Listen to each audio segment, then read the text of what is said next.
이제 우리 다 같이 기도하심으로 6월 5일 성령 강림절 예배를 경배 찬양하며 기도하며 나아갑니다. 이 세상을 창조하시고 특별히 교회를 이 땅 위에 세워주신 하나님, 성령이 임하시고 권능을 받아 많은 사람들이 변화되어 그리스도의 증인된 삶을 살게 하시고 그들을 통해서 이 땅에 하나님의 놀라운 뜻을, 사명을 감당할 수 있는 교회를 세워주심을 감사합니다.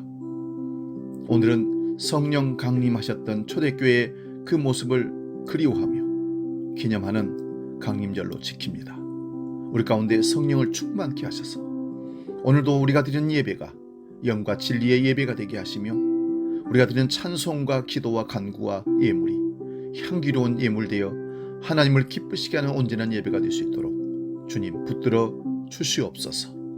예수 그리스도의 이름으로 기도하옵나이다. 아멘. 지금 경배 찬양 오소서 진리의 성령님, 그리고 우리 모일 때 주 성령이 말이, 이어서 찬양하며 나갑니다.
더 깊은 영의 예배로 나아가기를 원합니다. 성령여, 우리 가운데 충만케 임하여 주옵소서. 우리 가정에, 우리 교회 위에, 오늘 예배드리는 이 현장에 성령이여 역사하여 주셔서 하나님이 진정 받으시는 예배로 나아가기에 부족하지 않도록 우리를 만져 주시옵소서. 간구하며 나아갑니다.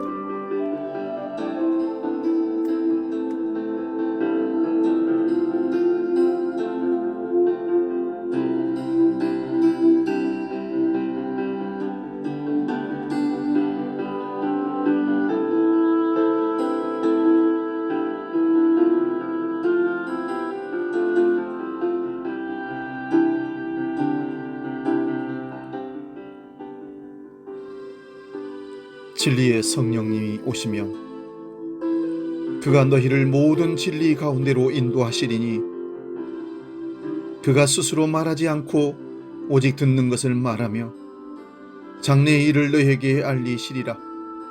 그가 내 영광을 나타내리니 내 것을 가지고 그에게 너희에게 알리시겠습니다. 아멘. 성부와 성자와 성령 삼일체 하나님께 이 시간 찬송과 영광과 존귀를 올려드립니다. 2000년 전 오순절 마가다락방에 초대교회 성도들에게 임하셨던 성령 하나님을 기억하면서 저희들이 성령 강림주의를 지킵니다. 불과 같은 성령 하나님, 바람같이 급하신 성령 하나님, 오늘도 우리에게 찾아와 주셔서 모든 죄와 불의를 소멸시켜 주시옵고 비둘기 같은 성령 하나님, 우리 마음에 늘 함께 계셔서 겸손함과 온유함을 배우게 하여 주시옵소서.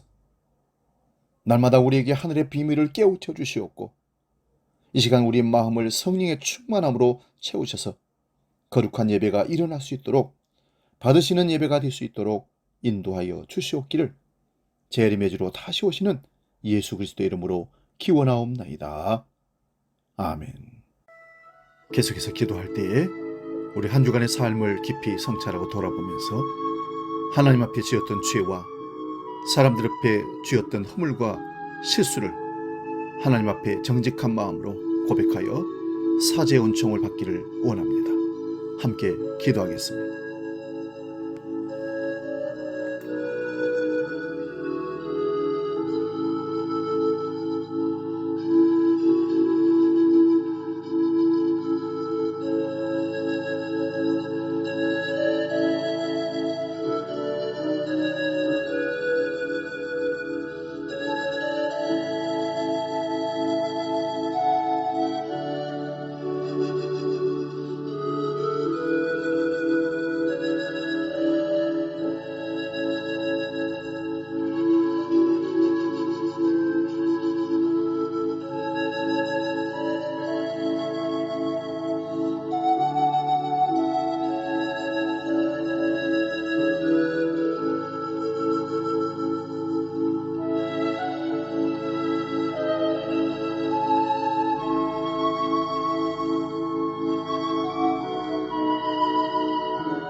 이제 들으시기 바랍니다. 하나님께서 우리에게 용서의 말씀을 허락하십니다.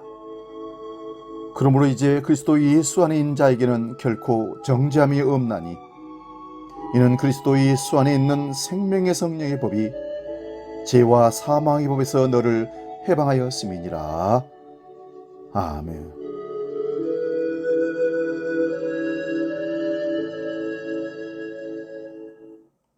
사도신경으로 우리의 신앙을 하나님 앞에 정직하게 고백합니다. 나는 전능하신 아버지 하나님, 천지의 창조주를 믿습니다. 나는 그의 유일하신 아들, 우리 주 예수 그리스도를 믿습니다. 그는 성령으로 잉태되어 동정녀 마리아에게서 나시고 본디오 빌라도에게 고난을 받아 십자가에 못 박혀 죽으시고 장사된 지 사흘 만에 죽은 자 가운데서 다시 살아나셨으며 하늘에 오르시어 전능하신 아버지 하나님 우편에 앉아 계시다가 거기로부터 살아있는 자와 죽은 자를 심판하러 오십니다. 나는 성령을 믿으며 거룩한 공교회와 성도의 교제와 죄를 용서받는 것과 몸의 부활과 영생을 믿습니다. 아멘. 이어서 찬송가 183장 빈들의 마른 품같이 함께 찬송하며 나갑니다.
오늘 우리에게 주시는 하나님 말씀은 신약성경 사도행전 2장 1절에서 8절까지 말씀입니다. 신약성경 188면에 있습니다. 이 말씀 봉독할 때에 살아계신 주님의 음성을 들을 수 있기 바랍니다.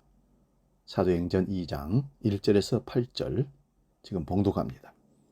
오순절 날이 이미 이름에 그들이 다 같이 한 곳에 모였더니 호련히 하늘로부터 급하고 강한 바람 같은 소리가 있어 그들이 앉은 온 집에 가득하며 마치 불의 혀처럼 갈라지는 것들이 그들에게 보여 각 사람 위에 하나씩 임하여 있더니 그들이 다 성령의 충만함을 받고 성령이 말하게 하심을 따라 다른 언어들로 말하기를 시작하니라.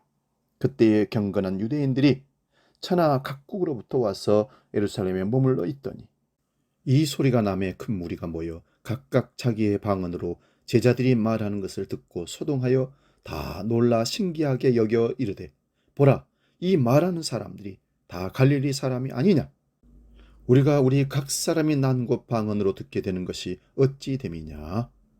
아멘. 오늘 봉독한 말씀으로 하나 되게 하는 성령 이런 제목으로 말씀을 상고하며 은혜를 비춰 나눕니다. 하나 되게 하는 성령. 사도행전을 기록한 누가가 소개하는 초대교회의 모습은 참 역동적입니다. 사도들을 통하여 놀라운 일과 표적이 많이 나타났고 성도들은 함께 지내면서 모든 것을 공동으로 소유하였습니다. 또 날마다 성전에 열심히 모이고 집집마다 돌아가면서 음식을 나누어 먹고 하나님을 찬양하는 그들의 삶은 그 당시 그 주위의 다른 사람들에게 깊은 인상을 남겼다고 합니다. 누가는 초대교회 교인들이 모든 사람들에게 호감을 샀다 말씀합니다. 이 짤막한 한마디가 그들의 삶의 분위기를 단적으로 말해줍니다. 그들은 만나면 기분 좋은 사람이었던 것입니다. 그 결과는 사도행전 2장 43절에서 47절을 보면 많은 사람들이 주께로 돌아와 구원을 받게 되었습니다. 그들은 삶으로 말하는 사람들이었고 희망의 길, 하늘에 이르는 길을 만드는 사람들이었습니다.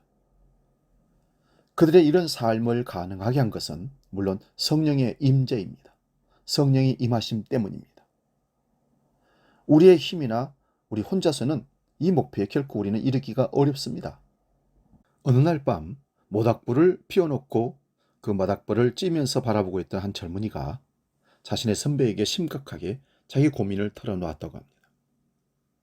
선배님, 부정적인 모습을 보이는 기존 교회에 꼭 출석해야 하느냐? 이런 질문이었습니다.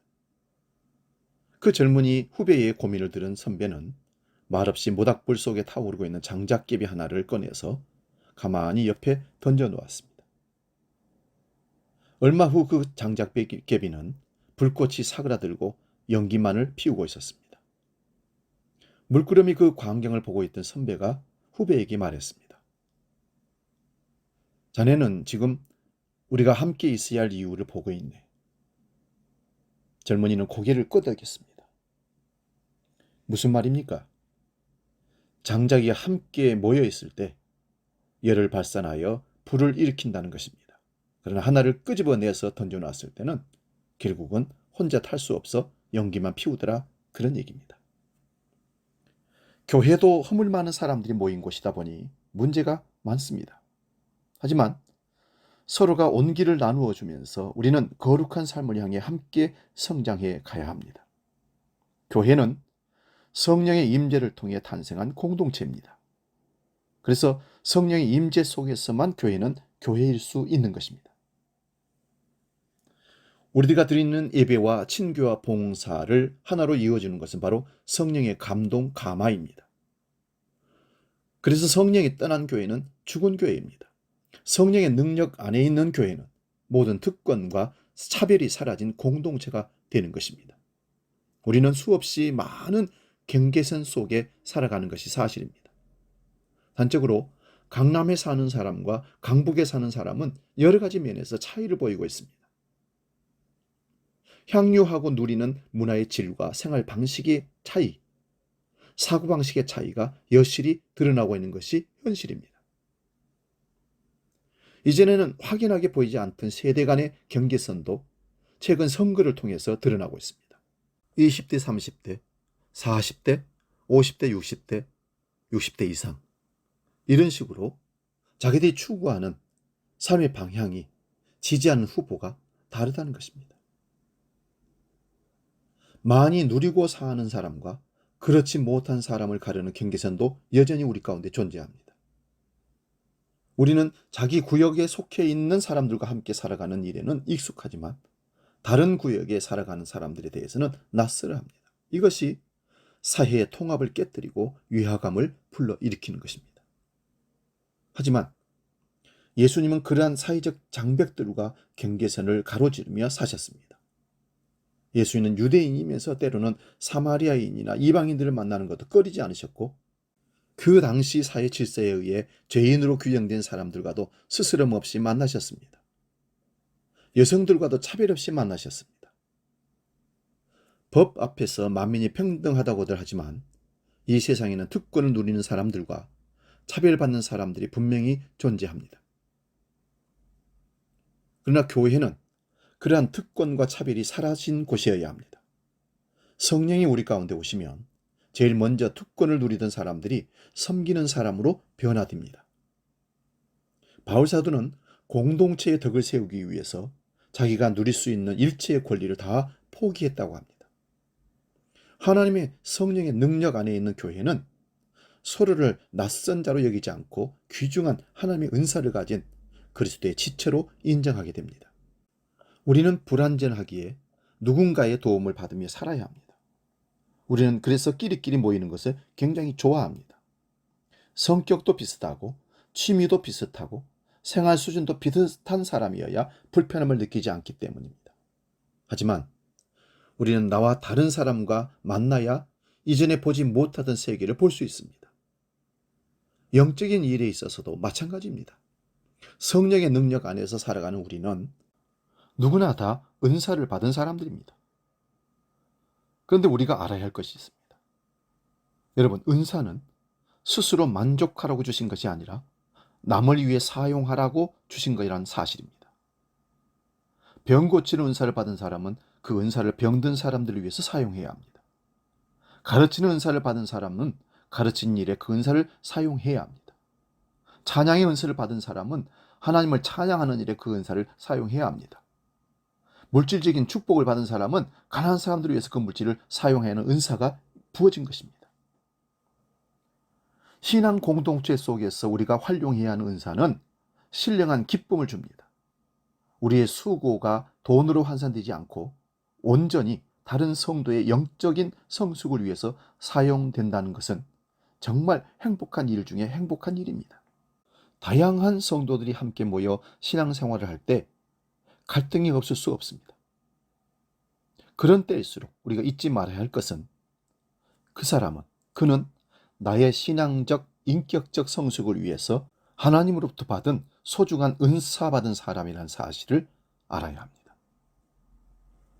우리가 그처럼 성도들을 대할 때 우리는 진실한 신앙적 권고를 할 수 있고 그런 권고를 감사함으로 그리고 겸손하게 받아들일 수도 있습니다. 성령의 능력 안에 있는 교회는 확대된 가족 공동체입니다. 우리 사랑의 범주가 혈연이나 지연으로 가족에게 갇혀있지 않다는 말씀입니다. 예수님도 말씀하셨습니다.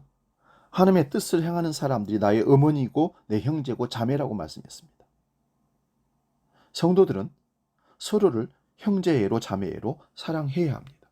아니, 성령이 우리 가운데 오시면 우리는 그런 사랑을 할 수밖에 없습니다. 이렇게 성령이 임하면 주 안에서 한 가족이 됩니다. 그래서 성령이 임하시면 겁 많고 두려움 많은 자를 용기 있는 사람으로 끌어 살아가게 합니다. 예수님이 부활하시고 승천하신 후에 예수님의 제자들은 마가 다락방이라는 곳에 함께 모여 기도하고 있었습니다. 거기에 모인 사람들이 근 120명이나 되는 적지 않은 수가 모였다고 합니다. 예수님이 예루살렘에서 처형당하실 때 몇몇 여인들을 빼고는 모두 도망가고 두려워서 아무도 예수님 곁에 없었는데 이들이 박해의 현장이 예루살렘에 남아있다는 사실은 놀라운 일입니다. 그들에게 예루살렘은 영광의 토성이라기보다는 상처의 땅이요 좌절의 땅이었을 것입니다. 사실 예수님을 따라서 갈릴리에서 예루살렘으로 들어올 때 그들은 의기양양했고 세상에서 한 자리씩 얻어야 될 공로자로서 하늘나라의 꿈이 아니라 세상의 왕국을 이루는 꿈을 꾸고 따라왔었는데 그 예수님이 십자가에 달리시더니 죽어버렸습니다. 그러니 상처의 땅이요 좌절의 땅이었을 것입니다. 예수님과 함께 꿈꾸던 아름다운 미래에 대한 꿈의 무덤이라고 할 수도 있었을 것입니다. 그곳은 악몽을 떨쳐버리듯 할 수 있었으면 한시라도 빨리 떠나버리고 싶은 곳이었을 것입니다. 하지만 그들은 한 곳에 모여서 기도하기 시작했습니다. 왜일까요? 대체 어떤 힘이 이들을 한 군데로 모았을까요? 사도행전은 그들이 예루살렘을 떠나지 않고 거기 모였던 까닭은 예수님의 당부 때문이라고 설명합니다. 예수님이 승천하시기 전에 제자들에게 너희는 예루살렘을 떠나지 말고 하늘 아버지께서 약속하신 것을 받기까지 기다리라고 하셨습니다. 그들은 유대인들의 박해가 두려웠지만 하나둘 마가의 다락방에 모여들기 시작했을 겁니다. 조금씩 모이는 사람들의 수가 많아지면서 그들은 용기를 내게 되었을 겁니다. 그들이 힘을 다하여 기도하고 있었던 오순절날 그들은 마침내 성령의 충만함을 경험하게 되었습니다. 갑자기 세찬 바람이 부는 듯 한 소리가 하늘에서 나더니 그들이 앉아있는 온 집안을 가득 채웠습니다. 그리고 그들은 불길이 솟아오르는 것과 같은 혀들이 갈래갈래 갈라지면서 나타나 각 사람 위에 내려앉은 것을 보았습니다. 그것은 생애 처음 감당한 경험입니다. 세찬 바람은 그들의 우울했던 마음의 티끌을 다 날려버렸습니다. 그 세찬 불꽃들은 재처럼 식어가던 그들의 영혼의 장작불에 하늘의 불을 지폈습니다. 그들은 다락방에 머물러 있을 수가 없었습니다. 너무 뜨겁고 감동적이어서 그들은 문을 열고 밖으로 달려나갔습니다. 그리고 방언으로 말하기를 시작했습니다. 당시 예루살렘에는 오순절을 지키기 위해서 세계 각국으로부터 온 경건한 유대인들이 머물고 있었는데 그들은 떠들썩한 소리에 놀라 몰려들었다가 제자들의 말을 듣고 깜짝 놀랐습니다. 그들은 각각 자기가 살던 지역의 말로 통역이 없이 알아듣게 된 것입니다.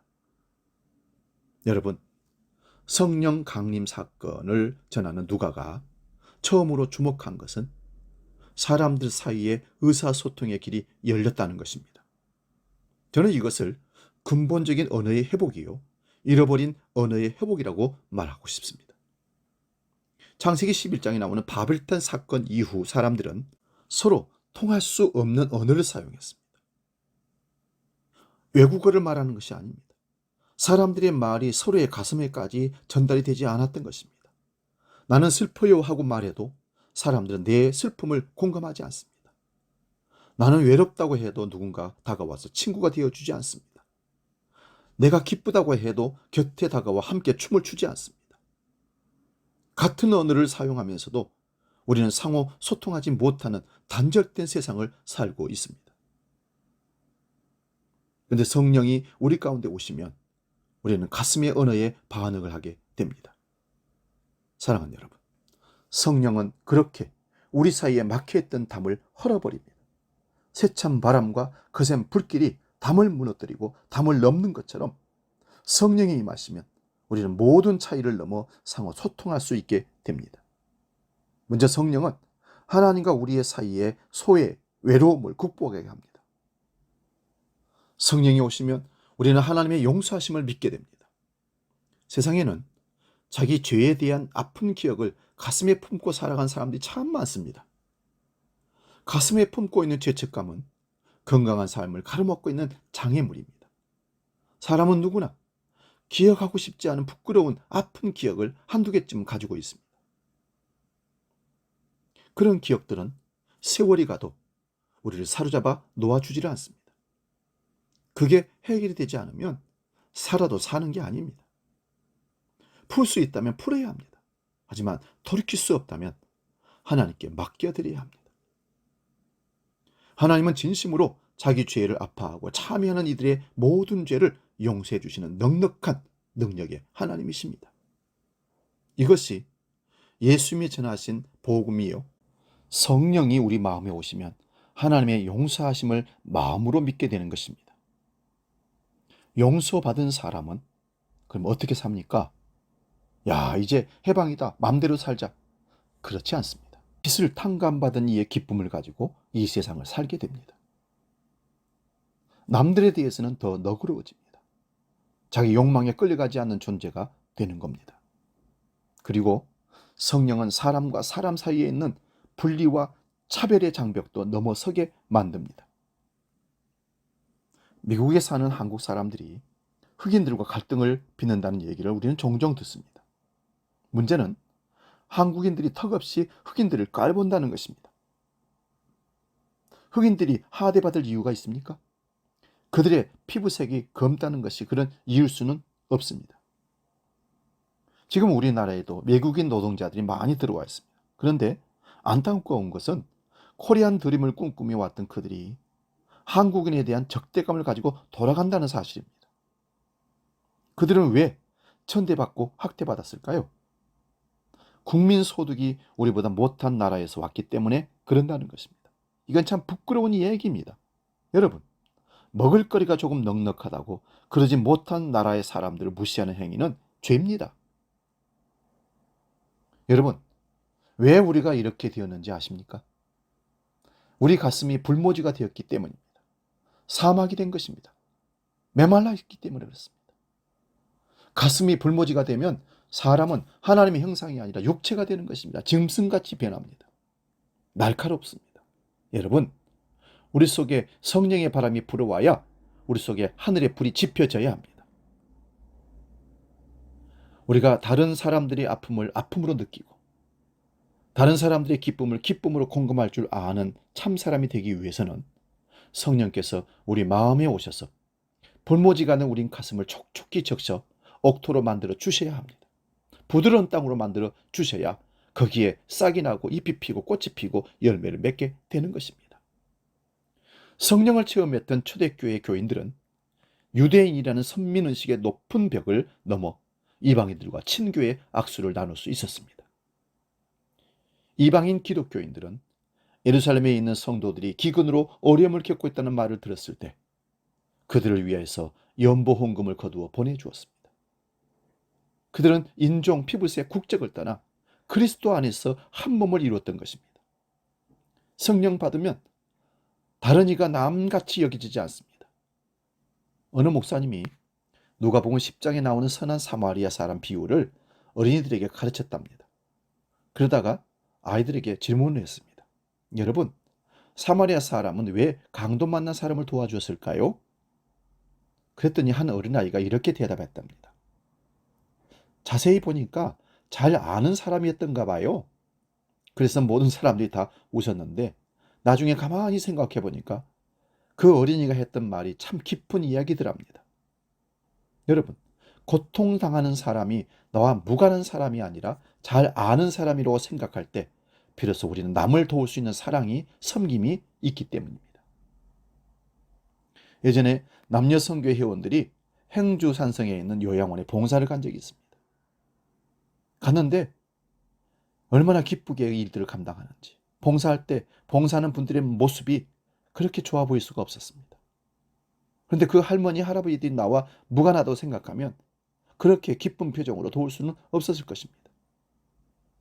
성령께서 그분들 마음에 계시니까 그분들이 남이 아닌 것으로 여겨진 것입니다.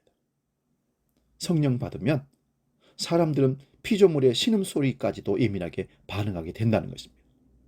로마서 8장 19절 말씀 봅니다. 피조물은 하나님의 자녀들이 나타나기를 간절히 기다리고 있다.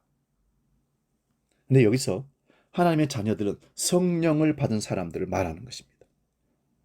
성령 받은 사람들은 땅의 신음소리, 물의 신음소리, 나무의 신음소리를 듣게 됩니다. 그리고 그 피조물들이 겪는 아픔을 자기 아픔으로 느낍니다. 지구가 병들어가고 있음을 너무 아파합니다. 왜 그럴까요? 이 세상에 있는 모든 것들이 다 하나님으로부터 온 것이기에 피조물들이 신음한 것을 보면서 제일 마음 아파하실 분은 하나님이시기 때문에 그렇습니다. 하나님이 정하신 리듬에 맞춰서 살아간다면 세상은 평화로울 것입니다. 하지만 사람은 하나님의 리듬을 거스르면서 살아갑니다. 그러다 보니 다른 피조물들도 덩달아 자연의 법칙에서 멀어진 것입니다. 여러분, 성령께서 우리에게 오시면 피조물들을 위해 무엇을 해야 할지 알게 됩니다. 우리의 과시적인 소비가 얼마나 큰 잘못인지를 알게 됩니다. 플라스틱 공해가 넘쳐나고 있습니다. 음식물 쓰레기가 넘쳐나고 있습니다. 피조물과 우리 사이에 있는 적대관계, 착취관계가 해결되기 위해서라도 우리는 성령을 받아야 합니다. 성령이 오시면 우리 사이에 들어와 있는 분리의 장벽들이 무너질 줄로 믿습니다. 남북이 오랜 적대관계를 청산하고 공존, 공생하는 길로 나아가기를 원합니다. 우리 민족의 성령 강림절이 어서 이루어졌으면 간절히 소원합니다. 맺힌 것은 풀고 상호 신뢰를 바탕으로 조화로운 상생의 관계를 맺을 수 있다면 우리들은 물론이지만 하나님도 크게 기뻐하실 줄로 믿습니다. 아름다운 성령 강림절 아침, 오순절 마가다락방에 불어왔던 성령의 바람이 오늘 우리 자신들에게, 우리 가정에, 우리 한국 교회 위에, 우리 조항교회에게, 그리고 남북 관계 속에 불어오기를 간절히 축원합니다. 이 시간 성령이 오셨네 찬양하고 기도하고 마치겠습니다.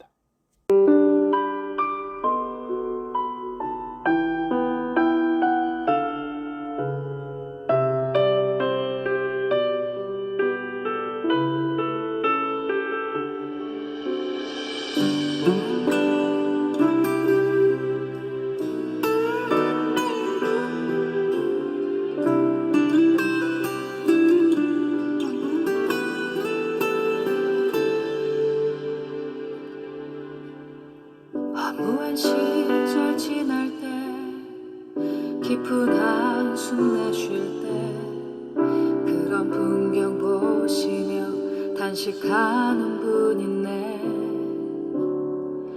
고와 같이 너희를 버려두지 않으리. 내가 너희와 영원히 함께하리라.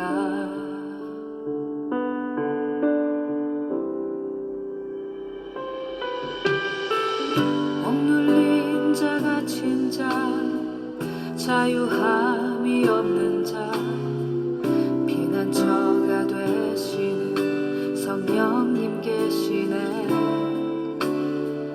주의 영이 계신 곳에 잠자유가 있다네. 진리의 영이신 성령이 오셨네. 성령이 오셨네. 성령이 오셨네. 내 주에 보내신 성령이 오셨네. 우리 인생 가운데 친히 찾아오셔서 그 나라 꿈꾸게 하시네.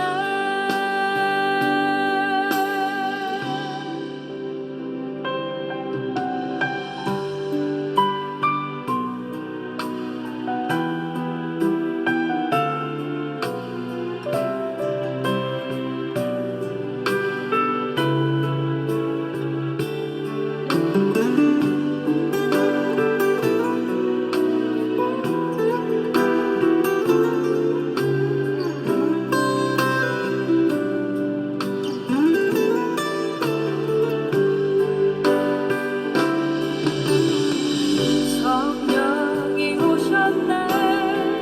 성령이 오셨네. 내 주에 보내신 성령이 오셨네. 우리 인생 가운데 친히 찾아오셔서 그 나라 꿈꾸게 하시네. 성령이 오셨네. 성령이 오셨네. 내 주에 보내신 성령이 오셨네. 우리 인생 가운데 친히 찾아오셔서 그 나라 꿈꾸게 하시네. 기도하겠습니다. 하나님 아버지, 이 세상에는 갈기갈기 찢기고 나뉘어 싸움고 갈등하는 세상이 되었습니다. 성령 하나님이 임하시며 하나가 되는 축복을 우리는 성경을 통해서 확인했습니다. 가정이 하나 되고 교회가 하나 되고 나라와 민족의 공동체가 하나 된다는 사실을 깨닫습니다. 그 축복을 우리 가운데 행하셔서 성령의 하나 되게 하신 경험을 우리도 받을 수 있도록 허락하여 주옵소서. 가정이 교회와 나라와 공동체가 하나 되는 역사가 반드시 주 안에서 이루어지게 하여 주시옵소서. 이어서 오늘 드려진 헌금을 넣고 봉헌 기도합니다. 하나님 아버지, 모든 것이 하나님의 것이요 베푸신 것이 하나님의 은혜임을 믿습니다. 주시고 베푸신 주인 하나님께 우리가 하나님의 것을 구별하여 이 시간 물질을 믿음을 담아 드립니다. 신앙의 기준인 11조를 드립니다. 신앙의 원리인 감사의 예물을, 사명의 의지를 담아 주정헌금을, 선교헌금을, 건축예물을 드립니다.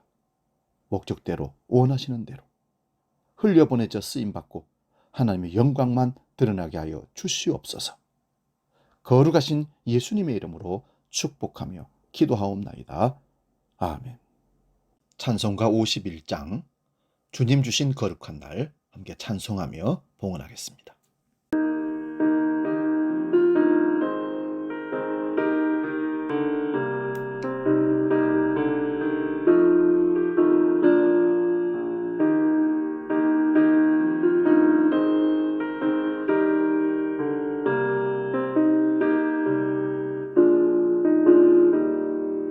주님 주신 것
교회 생활 소식 안내합니다. 주보를 참고하시고요. 오늘은 성령 강림주일로 초대교회 성령의 역사하심으로 교회가 생겼던 것을 생각하며 기념하며 예배를 드립니다. 셋째 주 6월 19일 주일은 교회 창립 감사 16주년 감사 예배를 함께 드립니다.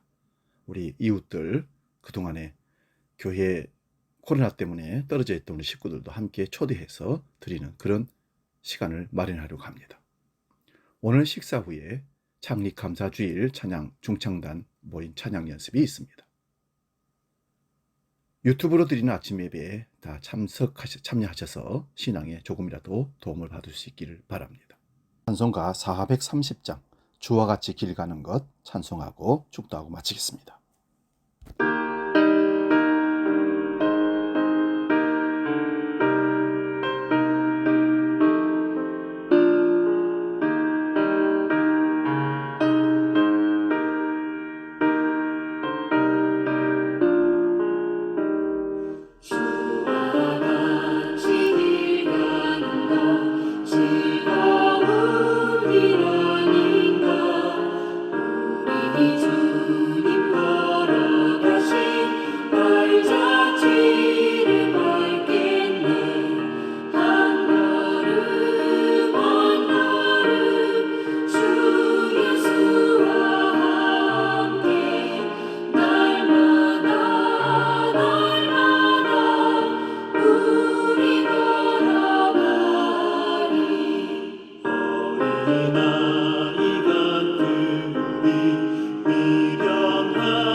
기도합니다.